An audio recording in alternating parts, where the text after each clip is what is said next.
Hello, hello!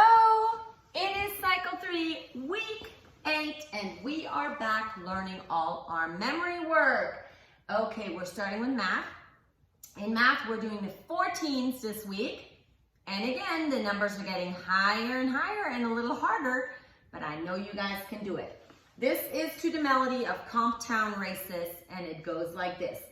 14, 28, 42, 56, 70, 84, 98, 112, 126, 140, 154, 168, 182, 196, 210. Those are our 14s. Okay, let's go on to timeline. In timeline, we are officially getting done. The first four are still the age of ancient empires, and then we're moving on to the Middle Ages. So you'll hear the melody will change, and we're going to add some more dates to it. But we are starting with the Council of Nicaea. At the Council of Nicaea, they decided that God is three in one.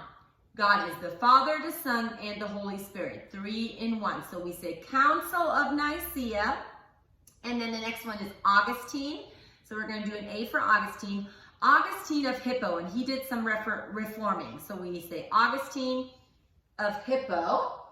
Jerome completes the Vulgate. So we're giving it a J for Jerome. And he completes the Vulgate, which was the first form of the Bible. Jerome completes the Vulgate. Visigoths, that's the next one. Sac, Rome. Give me an R for Rome. That is the end of the ancient empires. Now we're saying the Middle Ages, and it goes circa 450, so a 4 and a 5, circa 450 to circa 1500. We're leaving our thumb out, 1500, and waving to ourselves. And then the first one of the Middle Ages is Council of Chalcedon, where they agreed that Jesus is both God and man. And so it's the two natures of Jesus, two natures of Jesus. The Council of Chalcedon, and then we have Western Roman Empire falls to barbarians. Give me your best barbarian face. There's a lot in this one. Okay, ready? We go Council of Nicaea, Augustine of Hippo, Jerome completes the Vulgate, Visigoths sack Rome. The Middle Ages, circa 450 to circa 1500. Council of Chalcedon, Western Roman Empire falls to barbarians. Okay, nice work. In Latin, we are learning more nouns.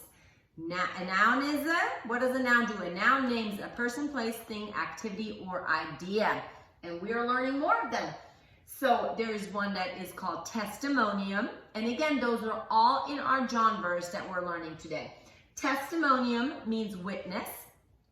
Lumine means light. That's another word for light. We have lux, and this is lumine. Lumine means light. Johannes is the name of John. And then tenebris, tenebrae, both, they're different forms of the declension, mean darkness. And then we just say more Latin noun cycle. 3, week 8. And this goes to the melody of this little light of mine. More Latin nouns. Testimonium, witness. Lumine means light. Johannes is John. Tenebris, tenebrae. That means darkness. More Latin nouns. Cycle 3, week 8. That was Latin. Okay, in science, we have another fun song. I don't know the melody to it. I've learned that the very first time I did Cycle 3, and I liked it so much. And we keep singing it. It just is one of those songs that you keep in your head forever and ever and ever. And it is about the 6 parts of the circulatory system. So 6 parts of the circulatory system. 6 parts of the circulatory system are heart, arteries, veins, capillaries, red and white blood cells, platelets, platelets. You guys can repeat that after me. So let's do that one more time. 6 parts of the circulatory system. 6 parts of the circulatory system are heart, arteries, veins, capillaries, red and white blood cells, platelets, platelets. Good job. Okay, today, the last couple of weeks, we have learned in English, we have learned some irregular verbs. And we put them in the infinitive, in the present, in the past, in the present participle, and in the past participle, which are our verb principal parts. And I know this is a lot, but you guys can do it. We have fun songs to sing. This last week we did to rise, which means to get up, to rise. This week we're doing to raise, as in a mom raises their baby or a dad raises their kids. And that is not an irregular verb. That is just like we said, the past is built with the ed, the present participle with the ing, the past participle with the ed. It is a regular verb, not an irregular one. We're singing it to the melody of Amazing Grace. It goes like this. To raise, raises, raise, raised, raising, raised.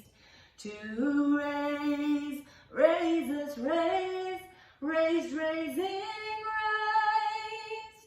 To raise, raises, raise, raised, raising, raised. Those are verb principal parts, week 8. Okay, that was it. In geography, we are moving quite along. We're right there in the mid states, getting further west, further west. We are starting with Topeka, Kansas, Oklahoma City, Oklahoma, Austin, Texas, Denver, Colorado, Santa Fe, New Mexico. Topeka, Kansas, Oklahoma City, Oklahoma, Austin, Texas, Denver, Colorado, Santa Fe, New Mexico. Okay, only one more thing to do. That is history. And we are learning about the Missouri Compromise. Our sign for the Missouri Compromise is a compromise. We say, we think about something and then we make a compromise. So the Missouri Compromise. Tell me about the Missouri Compromise. In 1820, you guys remember 1500, 1600, 1700, 1800. That's where we land on the middle finger and the thumb. So we say in 1820, Henry and H, and a C for Clay, Henry Clay, worked out the Missouri Compromise, allowing, so we're allowing them, Missouri, and we're going to do 2 M's because we have 2 states, Missouri and Maine. Allowing Missouri to enter the Union, we're going to make a union as a slave state, and Maine as a free state. So we still have the 2 M's for Missouri and Maine. It goes like this. Tell me about the Missouri Compromise. In 1820, Henry Clay worked out the Missouri Compromise, allowing Missouri to enter the Union as a slave state and Maine as a free state. Free state. Good job. That was it. That was Cycle 3, Week 8, and I will see you soon. Bye.